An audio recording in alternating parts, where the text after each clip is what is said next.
Leckie présente La République des pirates à Frères et à Sang de Jean-Marie Kemener. Lu par Aurélien Ringelheim.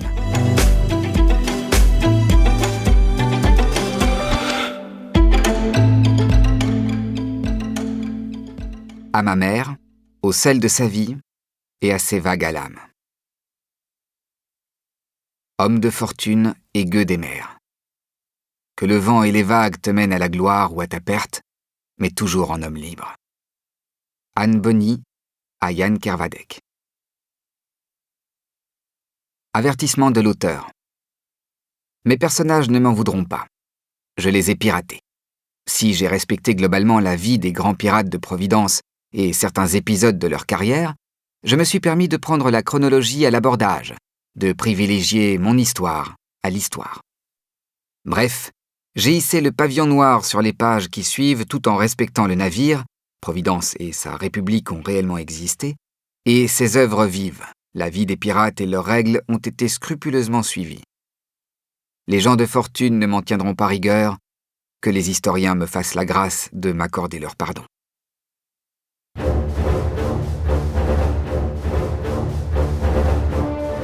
Chapitre 1. Karnak. Fin d'année 1717.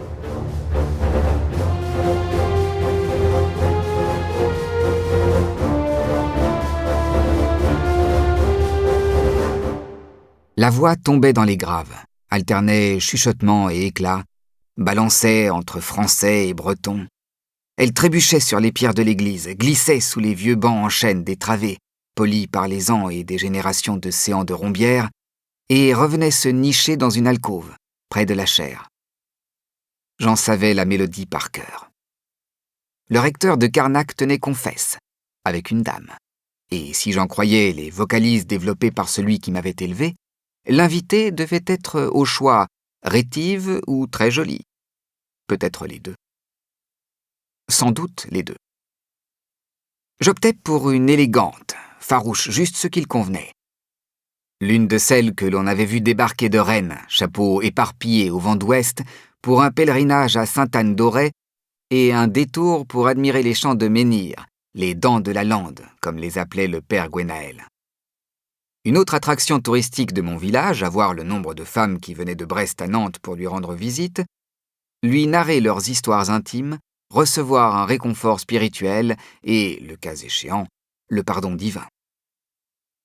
Gwenaël parlait en français maintenant, presque sans un mot de chez nous.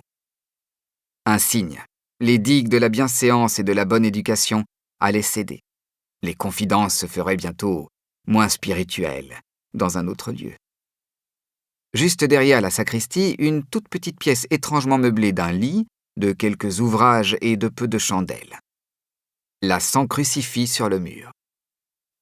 Il en ressortait toujours un brin d'effet, comme surpris lui-même de l'exploit accompli, mais penaud finalement. « La chair est faible, me disait-il alors invariablement. Je la raffermis au péril de mon âme. » Un roucoulement et la voix, désormais très basse, du prêtre en litanie, le raffermissement suivait son cours. Tout cela allait me manquer. Il allait me manquer. L'église et ma toute petite chambre, ces pierres froides réchauffées au lichen, les pièges à souris désespérément inoffensifs sur le sol en terre battue, mes draps et leur odeur de sac à voile. Cette porte qui semblait laisser passer plus de bruit et de vent fermée qu'ouverte. Tout me manquerait. Je le lui avais dit ce matin en me réveillant. Il avait souri avec la tendresse de celui qui se penche sur son enfant. « Sois fidèle à toi-même, et tout le reste t'accompagnera. » Son regard devenait-il plus brillant, humide? Je partais dès le lendemain pour Nantes. Il m'avait trouvé un embarquement sur un navire négrier qui se rendait aux Amériques via l'Afrique. Le capitaine avait besoin un peu d'un secrétaire et beaucoup d'un comptable. Ses relations avaient fait l'essentiel. Il me l'avait annoncé la veille, à réception d'un pli cacheté. J'ai reconnu un navire et son gréement maladroitement dessiné sur la cire. Je pensais à une lettre de l'un de ses très nombreux correspondants par-delà les mers. « Non », m'avait-il dit en brandissant la missive. Cela te concerne. Voilà 18 ans que je m'occupe de toi. Tu es grand et fort. Ce qui peut être utile, certes. Tu es surtout bien éduqué, tu parles français, tu sais le lire et l'écrire. Grâce à une amie très chère qui me fait l'honneur de venir souvent se recueillir dans cette église, tu peux même parler anglais. Tu sais compter puisque tu t'occupes des deniers du culte et de nos petites affaires. Il est temps que tu t'accomplisses. Tu pars demain. J'ai encaissé. Mal. Je l'ai traité de tous les noms, en breton, en français, en mon âme et conscience. Il me semble même lui avoir dit qu'il n'était pas mon père pour choisir ainsi ma destinée.